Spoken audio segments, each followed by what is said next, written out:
It does leave a scathing commentary on revolution for the sake of revolution and the letting go of the self to accommodate the whims of others. While one gets a reprimand, an insult, and an incessant trolling, the other gets a gentle rap on the knuckles. This dichotomy is seen throughout the film, where the man's mistakes are brushed off as ignorance and not knowing better, but the women's errors are magnified as the reason behind the destruction of the family structure and cultural degradation.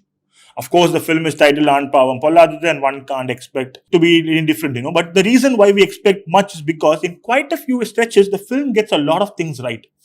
Even when it's the battle of the sexes and the man ends up winning on multiple occasions, there are just the right subversions to brush aside the gnawing gut feeling that says things seem a bit off. Both Rio and Malavika play off each other's energies and they are a riot together.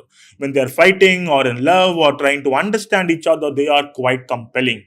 That is why when Malavika is almost written off for the second half, relegated to remaining in the shadows of her lawyer Lakshmi, it feels very wrong.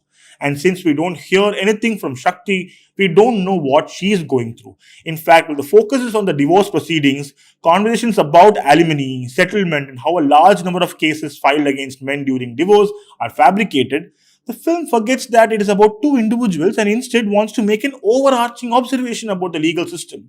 It is told again and again and again that பொண்ணு சொன்னாதான் சட்டம் கேக்கும், and it is unintentionally hilarious to see the irony of this statement. Are cases being twisted against innocent men? Definitely. But we do understand what the law favors the woman, right? When the men's side lawyer argues that there is no proof of domestic abuse, the woman's side says the woman can't really have a CCTV inside the house to capture the said violence. That is used as a tool to point out how the rule is twisted by women. But can't we also see that since there is no CCTV inside the house, the woman cannot actually prove that she faced abuse? And more importantly, not every woman who is being abused can even make it till the court steps. But again, why did logic come in the way of a good court case?